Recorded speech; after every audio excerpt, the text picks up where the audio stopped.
5e tableau, la coopération au cœur de l'action culturelle. Si Virginie Michel et Gabriel Armand Prépé pouvaient nous rejoindre. Merci. Allez, je vais changer de côté. Bien vu. On parle du partenariat avec la TECHU. Partenariat entre la commune et la TECHU dans le cadre de la bâtisse. Un partenariat de longue date. Comment s'est-il traduit concrètement en 2024? Bonsoir. Alors oui, c'est un partenariat de longue date puisque la bâtisse entre dans sa 15e année.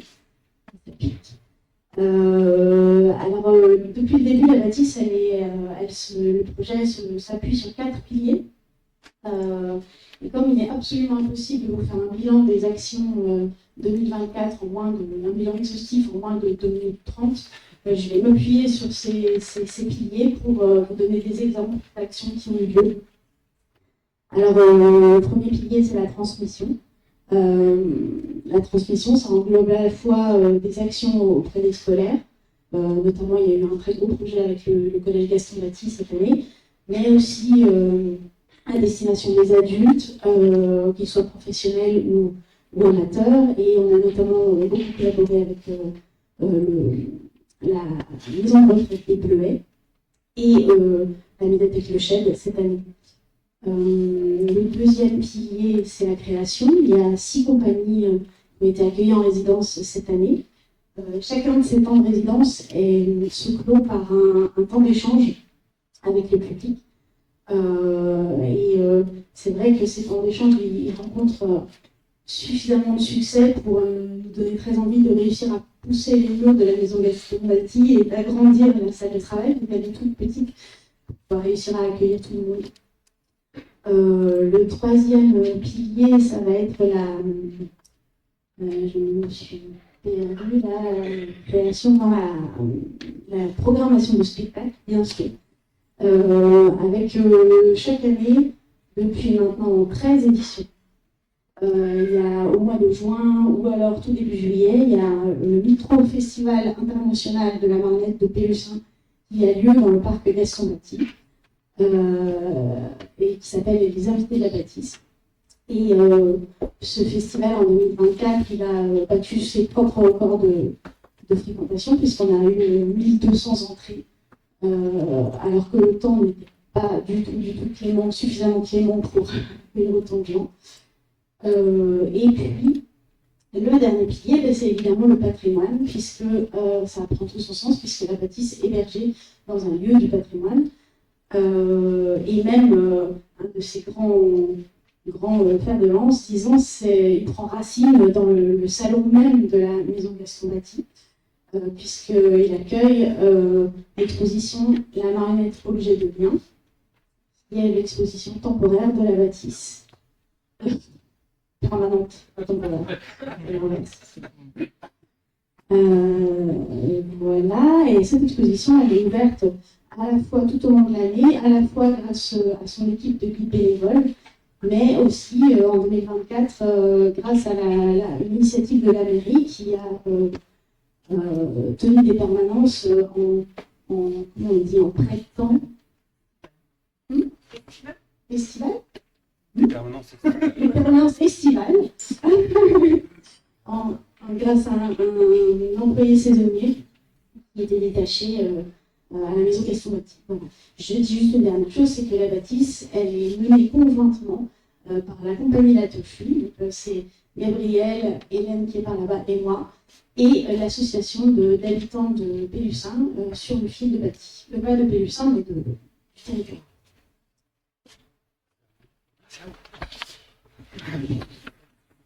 Et passer le micro encore un temps. Il y aura une question. Alors, en quoi la présence d'artistes sur un territoire favorise-t-elle l'éducation artistique des plus jeunes, ainsi qu'une culture de proximité et du quotidien pour les habitants?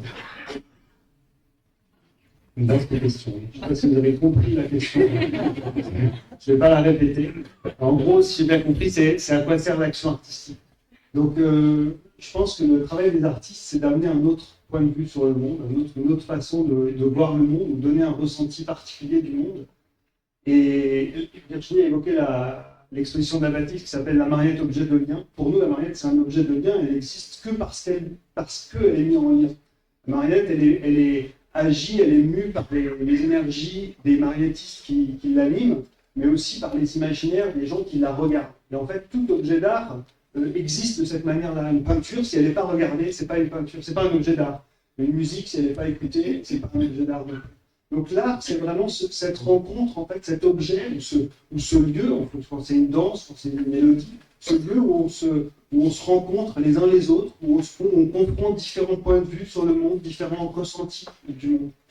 Et les actions artistiques telles qu'on les envisage à la bâtisse, c'est de créer des espaces, c'est l'espace de rencontre. C'est-à-dire qu'une action artistique, c'est un espace-temps qu'on investit en fait en collaboration avec des gens qui habitent dans un espace. Donc, par exemple, l'année qui vient de passer, on était les artistes qui intervenaient à la bâtisse, et on n'est pas les seuls à intervenir. Il y avait la compagnie La Volière qui s'est installée pendant une semaine dans l'école des Trois Dents, dans la classe de Madame Larose. Donc ils se sont vraiment installés, ils ont installé leur univers, leur travail, et tous les jours, ils ont fait des choses avec les enfants. Ils ont partagé l'imaginaire, ils ont mis en jeu leurs imaginaires. Je dis leurs imaginaires parce que c'est pas seulement les artistes qui mettent en jeu l'imaginaire des enfants, des fois c'est les enfants qui mettent l'imaginaire des artistes en mouvement. Ça s'est passé un peu la même chose sur 2 semaines à l'EVS, dont on parlait tout à l'heure, avec la compagnie Carnaval, qui ont travaillé avec une quinzaine d'adolescents sur des petits courts-métrages d'animation. Et puis, nous, la Pêchue, en dehors de s'être installé au collège pendant 4 semaines, on s'est aussi installé à la maison de retraite des Bleuets. On est aux prémices d'une création et on se posait beaucoup de questions sur le temps.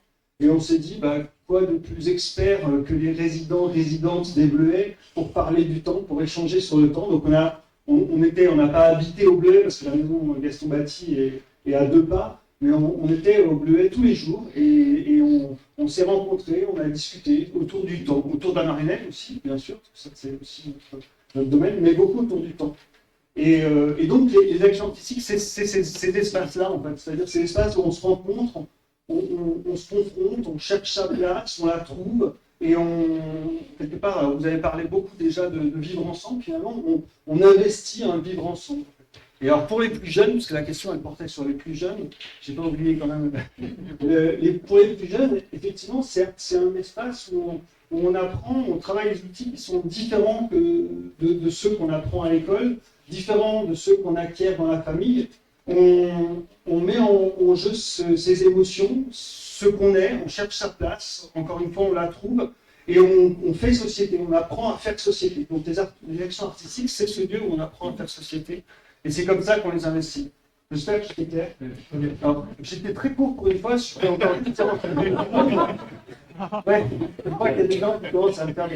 Mais je vais juste rajouter par rapport à ce que Virginie disait, à la bâtisse, il n'y a pas de salariés. Le projet, il vit parce que, par l'investissement de nous, en tant qu'artistes, grâce au fait qu'on ait un statut intermittent en France, et aussi par l'investissement des bénévoles. Évidemment, le soutien indéfectible de la commune depuis une quinzaine d'années qui a initié ce projet, le soutien des institutions, la région, le département, la communauté de communes, et la DRAC, l'État. Mais je lance un peu un appel parce que, en fait, si vous connaissez la bâtisse, si vous ne connaissez pas, venez le découvrir. En fait, je pense qu'il y aura pas mal de temps de rencontres dans l'année. Si vous connaissez la bâtisse et que vous aimez ce projet, n'hésitez pas à venir vous plonger avec nous, justement, dans cet espace où on peut de nourrir de vos imaginaires, de nourrir de vos énergies, de nourrir de vos envies, de vos propositions. Parce que la marionnette, c'est quelque chose qui appartient à chacun, à tout le monde. Le jeu dont je parlais, c'est pas seulement le jeu de la représentation théâtrale, c'est aussi le jeu avec lequel on a grandi, et on a tous grandi enfant. Enfin, tout ce qui nous a mené jusque-là où on en est aujourd'hui, c'est du jeu en fait. Enfin, voilà. Donc c'est ce jeu qui pousse à grandir qu'on pratique à la bâtisse, et venez jouer avec nous. Merci.